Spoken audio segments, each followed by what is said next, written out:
खबर संविधान पर राजनीतिक दलों के बीच चल रही नंबर बनाने वाली सीरीज की है। जैसे किसी दफ्तर में कुछ लोग नंबर बनाने में जुटे रहते हैं, वैसे आजकल देश में राजनीतिक दलों के बीच संविधान वाली पिच पर सियासी नंबर बनाने की होड़ चल रही है। लोकसभा के चुनाव परिणाम के बाद देश में अगर किसी चीज की सबसे ज्यादा चर्चा है तो वो है संविधान। सत्ता पक्ष और विपक्ष के बीच संविधान वो मुद्दा है जिस पर पार्टियां अपने अपने नैरेटिव के हिसाब से सियासी बिसात बिछाने में जुटी हुई हैं। संविधान पर छिड़े रण में एक कदम आगे बढ़ते हुए केंद्र सरकार ने आज संविधान हत्या दिवस घोषित कर दिया।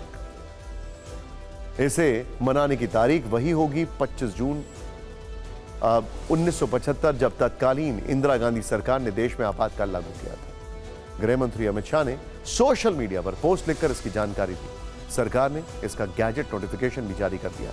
अमित शाह ने एक्स पोस्ट में लिखा कि 25 जून 1975 को तत्कालीन प्रधानमंत्री इंदिरा गांधी ने तानाशाही मानसिकता को दर्शाते हुए आपातकाल लगाकर भारतीय लोकतंत्र की आत्मा का गला घोट दिया था। भारत सरकार ने हर साल 25 जून को संविधान हत्या दिवस के रूप में मनाने का निर्णय किया। गृह मंत्री अमित शाह के पोस्ट के बाद करीब 1.5 घंटे बाद प्रधानमंत्री मोदी ने भी पोस्ट किया।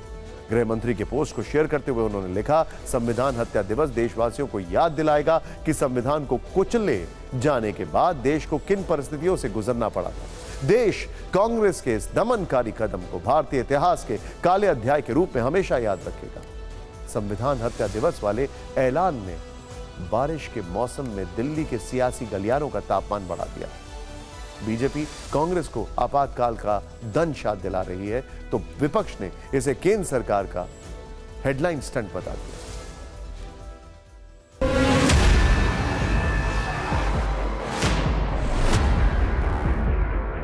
1975 में जो जुल्म सहा है, उस समय का जो प्रकोप जो कांग्रेस पार्टी ने टॉर्चर किया है वो दोबारा ना हो, इसके लिए बड़ा कदम उठाया गया। 4 जून को देश ने जो है मोदी मुक्ति दिवस घोषित कर दिया है, तो अब यह सरकार कोई भी दिवस लाए, देश उससे सहमत नहीं है।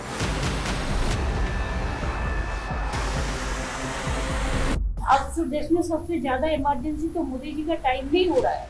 आने वाली पीढ़ियों को ये कहना बताना जरूरी है कि 25 जून 75 को संविधान की हत्या की गई थी, शुद्ध और शुद्ध अपनी गद्दी बचाने के लिए। आप तो खुद संविधान को तार तार कर रहे, मैं हत्या नहीं बोलूंगा क्योंकि इस तरह के शब्द आप ही को सुहाते हैं। केंद्र सरकार के इस फैसले की भूरी भूरी प्रशंसा, ये लोकतंत्र पर सबसे बड़ा प्रहार था।